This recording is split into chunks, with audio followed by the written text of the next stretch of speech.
सपा विधायक इरफान सोलंकी की मुश्किलें और बढ़ गई हैं। जी, इरफान सोलंकी के खिलाफ अब तक 52 शिकायतें पहुंची हैं और इन शिकायतों के आधार पर कई और मामले इरफान सोलंकी पर दर्ज हो सकते हैं। इरफान सोलंकी की आज कानपुर की कोर्ट में पेशी हुई है। गुंडा टैक्स वसूली के मामले में यह पेशी हुई है।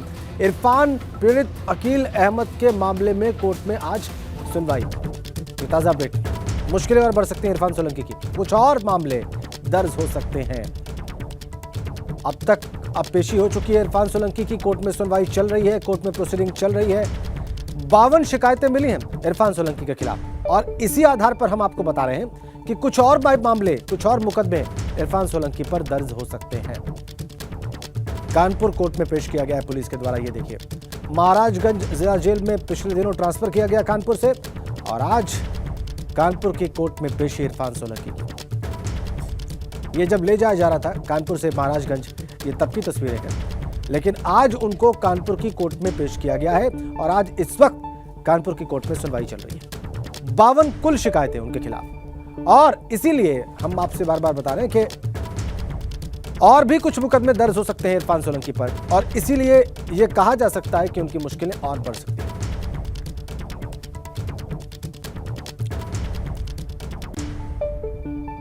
आज वसूली कांड में इरफान सोलंकी की पेशी हुई है कानपुर की कोर्ट में। कानपुर में सपा विधायक इरफान सोलंकी की पेशी हुई है। गुंडा टैक्स वसूली का आरोप है। स्पेशल कोर्ट में सपा विधायक की आज पेशी हुई है। गुंडा टैक्स वसूली के आरोप में अकील अहमद की अर्जी पर स्पेशल कोर्ट में आज सुनवाई चल रही है। सपा विधायक इरफान सोलंकी की मुश्किलें और बढ़ सकती हैं। इरफान के खिलाफ अब तक कुल 52 शिकायतें पहुंची हैं, 52 और इन शिकायतों के आधार पर कई और मामले भी इरफान सोलंकी पर दर्ज हो सकते हैं। महाराजगंज के कानपुर लाया गया है, महाराजगंज से कानपुर लाया गया आज पेशी के लिए और कानपुर कोर्ट में पेशी के लिए इरफान सोलंकी को महाराजगंज से कानपुर लाया गया है। यह ताज़ा अपडेट है, इस वक्त सुनवाई चल रही है, ये भी हम आपको ताज़ा जानकारी दे रहे हैं और बता रहे हैं कि 52 कुल शिकायतें उनके खिलाफ मिली हैं। चलिए अब आपको सीधा कानपुर ही लिए चलते हैं, कोर्ट परिसर में ही लिए चलते हैं। इस वक्त हमारे संवाददाता रतीश त्रिवेदी वहां से सीधा कनेक्ट है, वो हमें बताएंगे कि उनके पास क्या जानकारी है। रतीश, आज जिस मामले में सुनवाई चल रही है वो मामला भी थोड़ा हमारे दर्शकों को बताएं और कौन से नए मामले उन पर दर्ज हो सकते हैं, इसके बारे में भी कुछ जानकारी दें।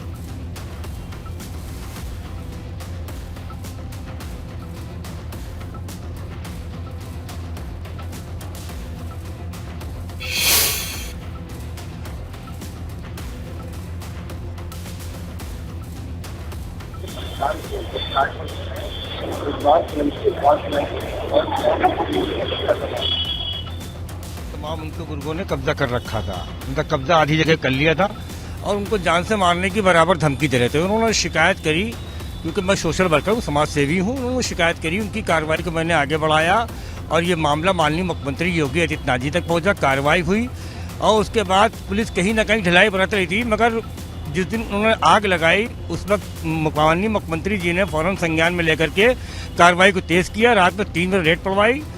उसके बाद इरफान सोलंकी वहाँ से जब निकले और भागे हैं, तब से भाग रहे हैं। उसको सरेंडर करने के बाद जो है और जब वो हाजिर हुए उसके बाद 3 मुकदमे कायम हुए। नज़ीर फातिमा की तरफ से कायम हुआ है और एक नसीम आरिफ की तरफ से कायम हुआ है और एक रंगदारी का धमकाने का कायम हमारी तरफ से हुआ है, जिसमें उसी पे आज पेश हुआ, उसी पे पेश हो रहा है आज। ये उसी पे जो है उन्होंने धमकाया। मुरसलीन खां और बोलू जो है, जो अभी तक फरार हैं, जो बाहर घूम रहे हैं, उनके गुर्गे तमाम गुंडों के जरिए से तमाम धमकाने का काम कर रहे हैं वो, ताकि किसी तरह से ये मुकदमे को वापस ले लिया जाए। तो इसके लिए मैं माननीय मुख्यमंत्री योगी आदित्यनाथ जी से गुहार लगा रहा हूँ कि जो भी गवाह हैं और जो भी जिनकी तरफ से मुकदमे पंजीकृत हुए हैं उनको सुरक्षा।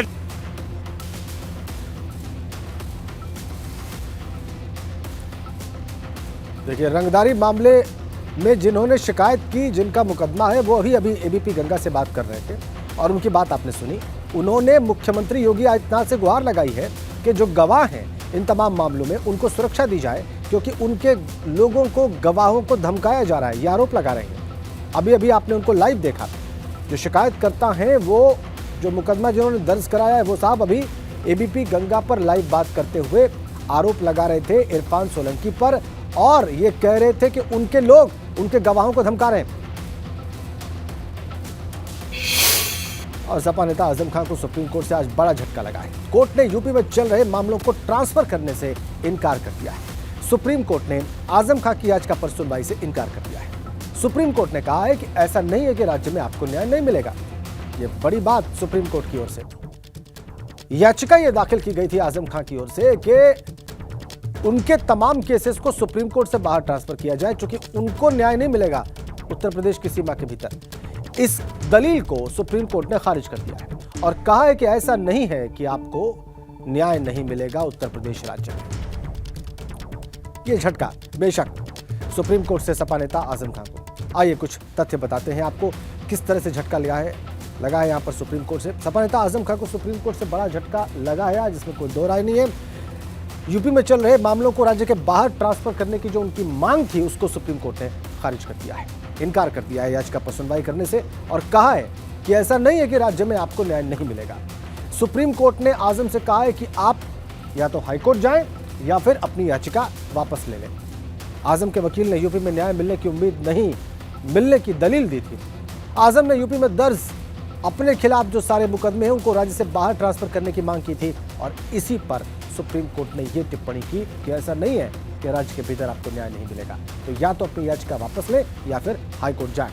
ये सुप्रीम कोर्ट ने कहा है आजम खां को, और इसीलिए हम कह रहे हैं कि ये झटका है आजम खां को। वो सुप्रीम कोर्ट इस उम्मीद से गए कि उनके खिलाफ जो दायर मुकदमे हैं उनको स्टेट से बाहर ट्रांसफर कर दिया जाएगा।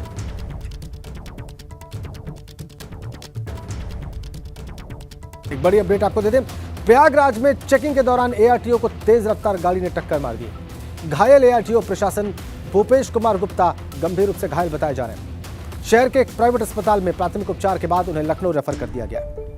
लखनऊ के मेदांता अस्पताल के लिए उन्हें रेफर किया गया। पुलिस ने सीसीटीवी फुटेज के आधार पर नैनी से कार चालक को पकड़ लिया है। एआरटीओ भूपेश गुप्ता के सिर में भी गंभीर चोटें आई। मोहम्मद मोइन हमारे साथ हैं, हमारे संवाददाता ज्यादा जानकारियों के साथ जुड़े हुए हैं। बताइए मोइन, इस एक्सीडेंट के बारे में और क्या सूचना मिल रही है आपको?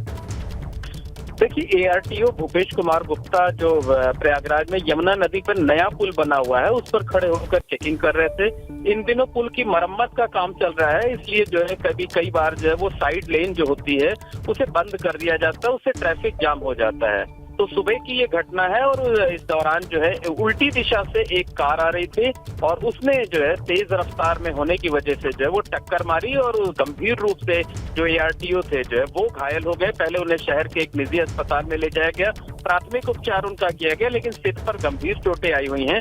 इसके बाद उन्हें इलाज के लिए लखनऊ रेफर कर दिया गया है। सीसीटीवी फुटेज के आधार पर पुलिस ने जो आरोपी कार चालक है उसका पता लगा लिया है।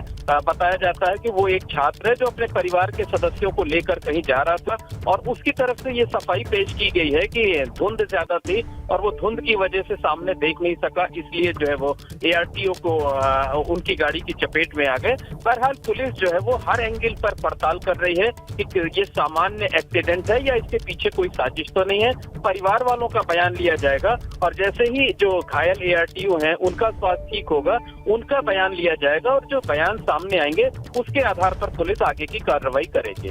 धन्यवाद आपका मोहन। बड़ी अपडेट देहरादून से। ऋषभ पंत हादसा मामले से जुड़ी बड़ी खबर है। ऋषभ पंत को मुंबई शिफ्ट किया जा सकता है। 6 दिनों से देहरादून के मैक्स अस्पताल में ऋषभ पंत का इलाज चल रहा है। घुटने में लगातार सूजन और दर्द के कारण उनकी एमआरआई अभी तक नहीं हो पाई। ऋषभ पंत को अन्य जगहों पर भी जो चोटें लगी हैं उसमें सुधार की खबर है। रुड़की में सड़क हादसे के शिकार हुए थे ऋषभ पंत, उनको मुंबई शिफ्ट किया जा सकता है। 6 दिनों से देहरादून के मैक्स अस्पताल में भर्ती है ऋषभ पंत। अभी तक जो सूजन है घुटने में उसकी वजह से और जो दर्द है उसकी वजह से उनकी एमआरआई नहीं हो पाई, लेकिन जो अन्य जगहों पर चोटें लगी हैं उसमें सुधार की खबर है। ये राहत भरी बात। अब फर्दर जो ट्रीटमेंट है उसके लिए उनको मुंबई शिफ्ट किया जा सकता है। ये महत्वपूर्ण अपडेट देहरादून से इस वक्त हमारे पास। 6 दिन से मैक्स अस्पताल देहरादून में ही उनका इलाज चल रहा है। अब उनको मुंबई शिफ्ट करने की खबर है। दर्द इतना ज्यादा घुटने में, सूजन इतनी ज्यादा कि एमआरआई उनका नहीं हो पाया है। अन्य जगहों पर लेकिन जो चोटें लगी हैं उसमें सुधार की खबर आ रही है।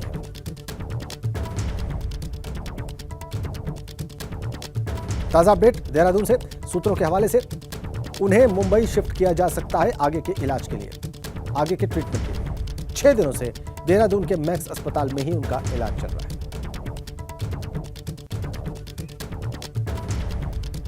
पंकज राणा हमारे संवाददाता हमारे साथ जुड़ गए हैं। उनसे हम जानेंगे कि मुंबई के किस अस्पताल में उनको शिफ्ट किया जा सकता है और बिल्कुल ठीक कब। बताइए पंकज। देखिए, अभी सूत्रों के हवाले से जानकारी मिली है और इसमें क्योंकि ऋषभ पंत के घुटने में काफी ज्यादा स्वेलिंग अभी बताई जा रही है, तो एमआरआई जो उनका किया जाना था वो अभी एमआरआई अभी नहीं हो पाया है। तो हालांकि उनको 6 दिन यहाँ शिफ्ट हुए हो गए, बाकी और जो उनकी प्रॉब्लम थी वो काफी उनकी हालत में सुधार बताया जा रहा है। लेकिन अभी सूत्रों के हवाले से जानकारी मिली है कि उन्हें संभवतः आज मुंबई में शिफ्ट किया जा सकता है। किस हॉस्पिटल में किया जाएगा इसका निर्णय बीसीसीआई को अभी फाइनल करना है, कहाँ पे उनको शिफ्ट किया जाना है। लेकिन क्योंकि हालत में सुधार, जो दूसरी उनकी चोटें थी उनमें काफी सुधार आया, लेकिन जो घुटने में और पैर में चोट है उसमें स्वेलिंग की वजह से एमआरआई संभवतः नहीं हो पाई है। और जो उनका आगे का इलाज किया जाना था, पैर में पेन होने की वजह से भी कुछ दिक्कतें उसमें हो रही है। तो संभवतः ऐसा माना जा रहा है कि आज दिन तक किसी वक्त उन्हें यहाँ से मुंबई शिफ्ट किया जा सकता है और बीसीसीआई उसमें अंतिम निर्णय लेगी कि उन्हें किस हॉस्पिटल में शिफ्ट किया जाएगा, क्योंकि उनके परिवार के लोग भी लगातार ये चाह रहे हैं कि ऋषभ पंत को एक बेहतर सुविधा मिल सके, उसके लिए अच्छे हॉस्पिटल में शिफ्ट किया जाए। दूसरी वजह ये भी बताई जा रही है कि यहाँ पर ऋषभ पंत से मिलने वालों की संख्या बहुत ज्यादा लगातार बढ़ रही है। वीवीआईपी के साथ साथ कुछ लोग जो रिश्तेदार हैं वो लगातार मिल रहे हैं, जो एक उन्हें बिल्कुल आराम जो मिलना चाहिए, डॉक्टर को जो कहना है कि एकदम उन्हें आराम मिलना चाहिए, वो नहीं मिल पा रहा है। मिलने वाले लोगों की संख्या लगातार बढ़ रही है, तो इस वजह से ये भी संभावना हो सकती है कि उनको दूसरे हॉस्पिटल में मुंबई शिफ्ट किया जाए और घुटने में चोट की वजह से भी उन्हें वहां पर शिफ्ट किया जा सकता है। जी, आप कह रहे हैं कि अभी स्पष्ट नहीं है कि मुंबई के किस अस्पताल में उन्हें शिफ्ट किया जाएगा, पंकज? जी बिल्कुल, अभी देखिए, अभी ये तय नहीं हो पाया है कि किस हॉस्पिटल में ये शिफ्ट किया जाएगा। और अभी जो यहाँ का मैक्स हॉस्पिटल है उनसे हम लोगों की बातचीत हुई है, वो अभी ये साफ तौर पर कह रहे हैं कि ऋषभ पंत को लेकर जो भी फैसला लिया जाना है वो बीसीसीआई ही लेगी और वो अभी उसमें कुछ भी कहने से भी बचना चाह रहे हैं। वो इस बात के बारे में कोई जानकारी नहीं दे रहे हैं। बीसीसीआई इसमें अंतिम फैसला लेगी। समझते ऐसा माना जा रहा है कि लीलावती अस्पताल में उन्हें शिफ्ट किया जा सकता है। उसके अलावा बीसीसीआई अंतिम फैसला करेगी और उसके अलावा उनके परिवार के लोग हैं वो निर्णय करेगा कि उन्हें कब और किस अस्पताल में शिफ्ट करना है। बहुत धन्यवाद आपका। देहरादून में अभी फिलहाल इलाज चल रहा है पिछले 6 दिनों से ऋषभ पंत का मैक्स अस्पताल में, लेकिन अब ये संकेत है कि बीसीसीआई उन्हें मुंबई शिफ्ट करेगा फर्दर ट्रीटमेंट के लिए, आगे के इलाज के लिए। अभी तक उनका एमआरआई नहीं हो पाया है दर्द और सूजन की वजह से।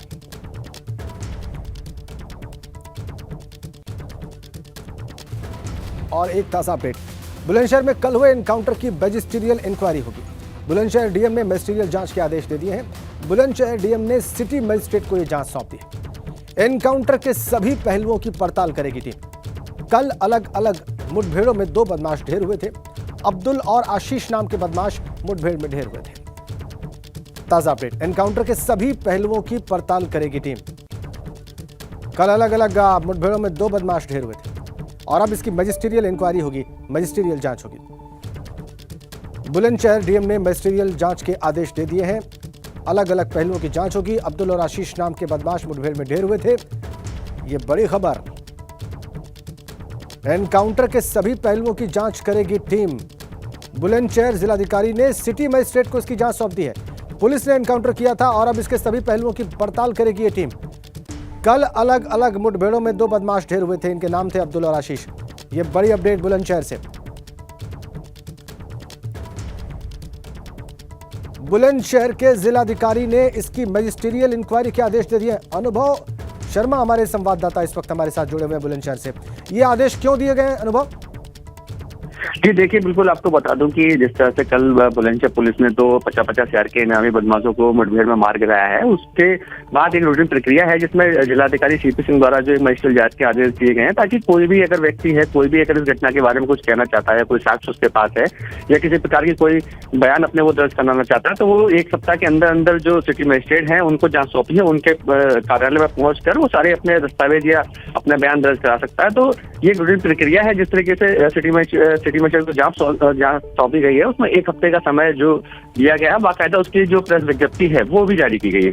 क्या किसी ने कोई आपत्ति दाखिल की थी, कोई आपत्ति व्यक्त की थी, कोई शिकायत की थी डीएम से, उसके बाद ये इंक्वायरी सेटअप की गई है अनुभव? नहीं, बिल्कुल आपको बता दूं कि देखिए किसी प्रकार की अभी तक कोई जो शिकायत है वो नहीं की गई, ना कोई साक्ष्य किसी ने द्वारा प्रस्तुत की गई है। रूटीन प्रक्रिया है जिसमें क्योंकि दो जो बदमाश है 50,000 के उनको मार गिराया है बुलंदशहर पुलिस ने, तो कहीं ना कहीं किसी अगर व्यक्ति को कोई भी घटना के बारे में संबंध में कुछ कहना है तो रूटीन प्रक्रिया के तहत वो सिटी मजिस्ट्रेट को जहाँ सौंपी गई तो वो एक आके उनको बता सकता है कि आपने कुछ साक्ष्य दे सकता है। क्योंकि देखिए बहुत स्पष्ट था कि जिस तरीके से एनकाउंटर हुआ उससे कुछ दिन 2 माह पूर्व भी इन बदमाशों ने जो एक व्यापारी है सराफा व्यापारी उसको सीधी गोली मारी थी और उसके साथ लूट की थी। तो बिल्कुल साफ सीसीटीवी में कैद हुए। तो आप कह रहे हैं कि रूटीन की प्रक्रिया है और उसके तहत ये इंक्वायरी ऑर्डर की गई है। बहुत धन्यवाद आपका अनुभव शर्मा।